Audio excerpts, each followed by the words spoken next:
person, guys. Hello guys, we're now here at Cebu Safari Adventure Park. We're going to have our family tour inside. Suroy-suroy mi guys as my birthday-cation at gitreat ko ni Habi. Thank you Habs, thank you Dada.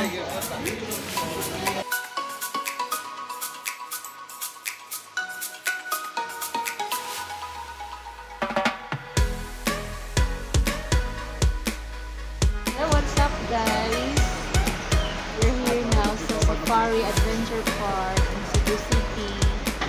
Start kami sa aming tour. By walking. Bird show will start 1:45 p.m. at Safari Stadium. Touchdown is 2. You can enjoy the rest of the morning. Start na kami guys. Start na ang suroy.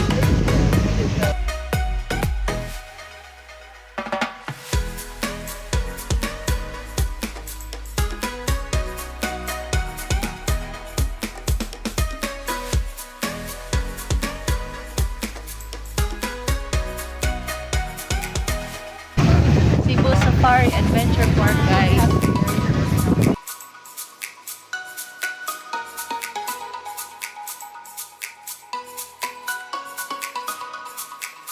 Overlooking Kangaroos. First, we have the Evergreen Group.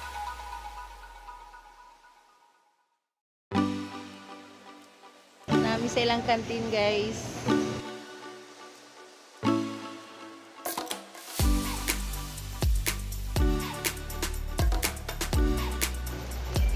Birds feeding nami guys. Ulan.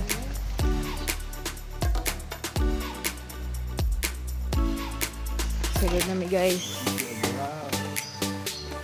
Come na. Wow! 50 pesos. Okay. Sige. Okay, so first lang. Baby, naalala ka baby.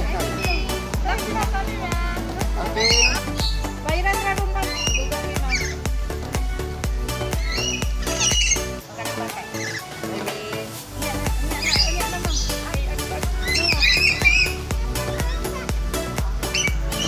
Smile, smile. Okay.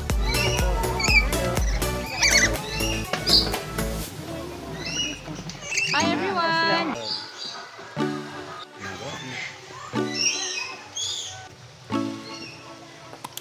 Hello guys.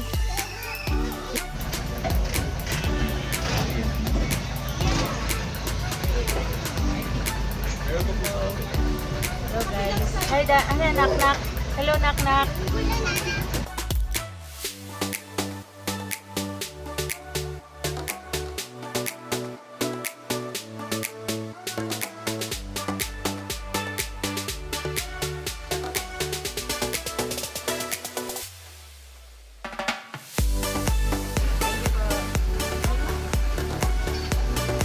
Ito namin sa White Lion guys.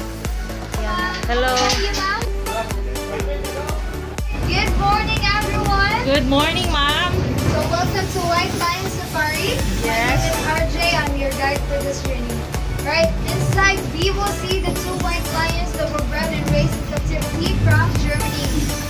So remember their names. Their names are Ben and Ken.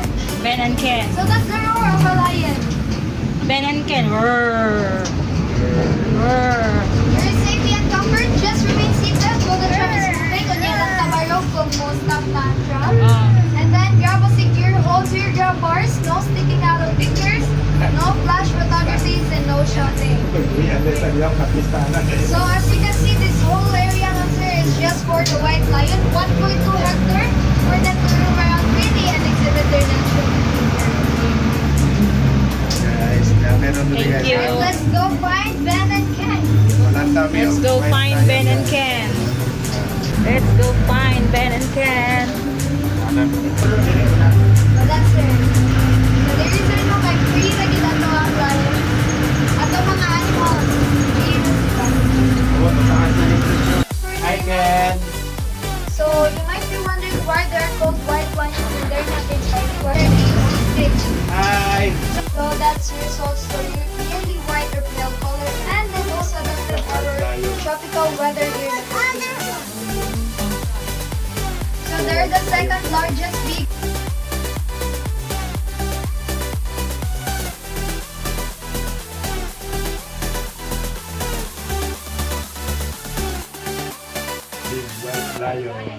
Say hi to Ben and Ken. Hello, Ben and Ken.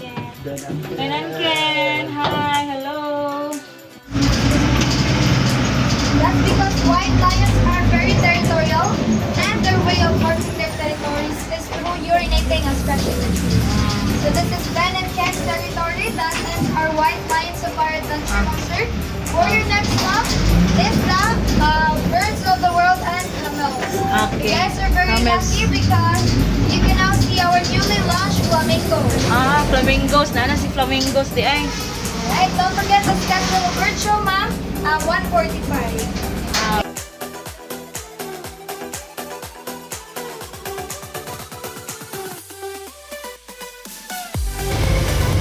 Hi, Nak. Hello.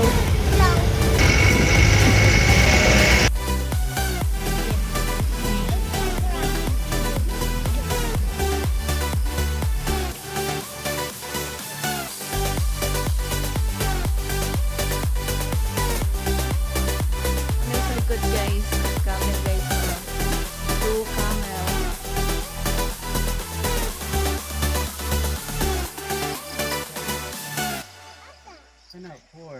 Welcome to the birds of the world.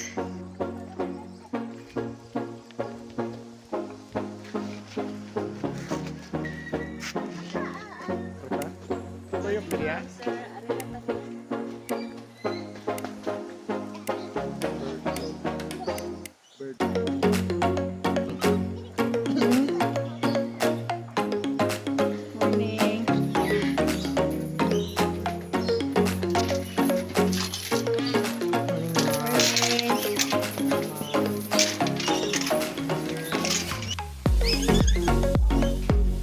Hello, flamingos. Flamingos. Hi. Na hello, flamingos.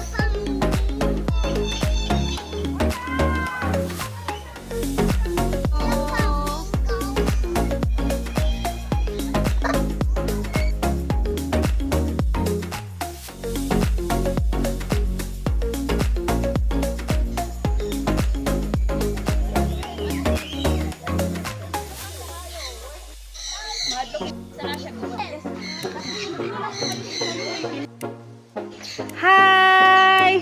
Hi, Nak! Hawakin. Sir, forward, sir.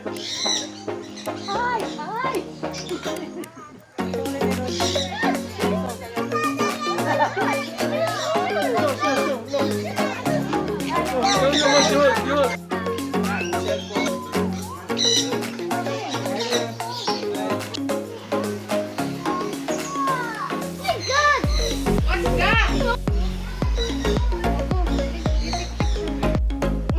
Family of cat. Family of cat siya, guys. Welcome to the African Savannah Tour. My name is Kai. For your safety and comfort, please remain seated while the tram is in motion. Remember to keep a secure hold on the grab bars and please avoid flashlights the highway. Wow, zebra! So zebra stripes are unique like fingerprints with no two animals have the same pattern. And also zebras are herbivores, so they mainly eat plants. And if they are not eating or traveling, they take that opportunity to sleep. In fact, zebras sleep standing up. But they will stand only sila. sleep when they are in a large group so that they can be alerted of danger. Napuksad mo.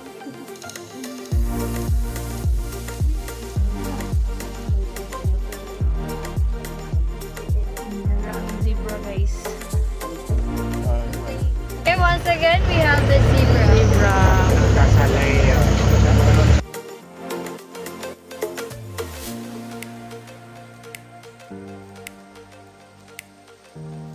That a deer?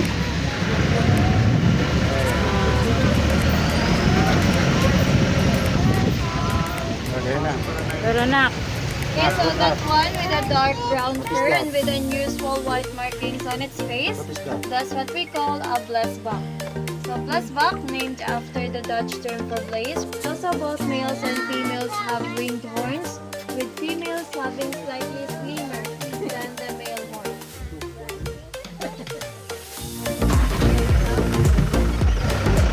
Impala. Are known as the incredible jumpers of the savannah. They can leap up to 3 meters high and cover distances of 12 meters. And also don't. And next to them, that one with a lightish brown fur and with black stripes and white underbelly. That's what we call a Thompson's gazelle. The Thompson's gazelle are fast runners. They can reach speed of up to 50 miles per hour or 80 kilometers per hour. And also both males and females have horns, with females having slightly slimmer than the males. We call the gemsbok or oryx gazelle. So both males and females have horns and they use it as a defensive weapon to protect themselves against predators. And also they have sharp hearing and eyesight, helping them detect predators and threats easily. And weird due to their low metabolism. Okay, once again, we have the blue wildebeest and the gemsbok. Crocodile, guys. Hi, crocodile. Say crocodile. Crocodile. Pero si crocodile, guys. Hello, say hello. May daghan sa crocodile, guys. It's not just 1, 2, 3, but more crocodiles. Daming crocodiles, guys.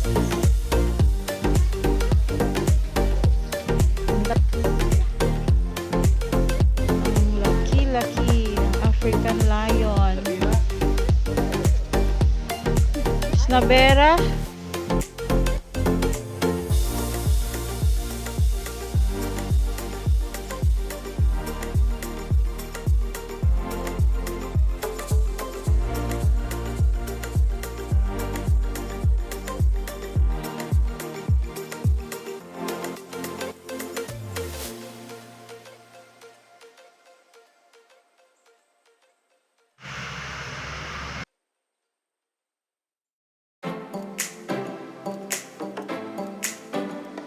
Hello, giraffe. Nanami sa giraffe, guys. Okay. Hello, giraffe. Hi. Abby here.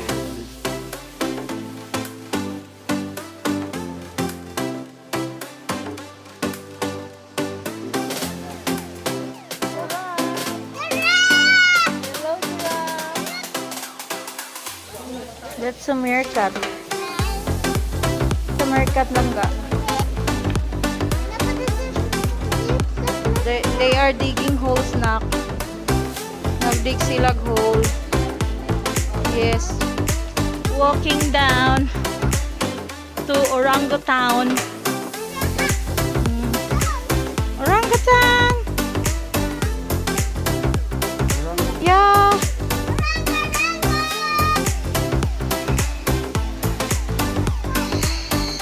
Dire lang stadium, guys.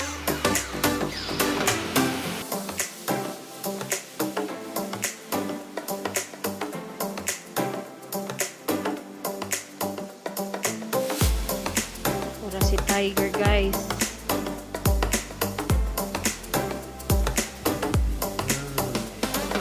Ito isa na sleep si tiger isa.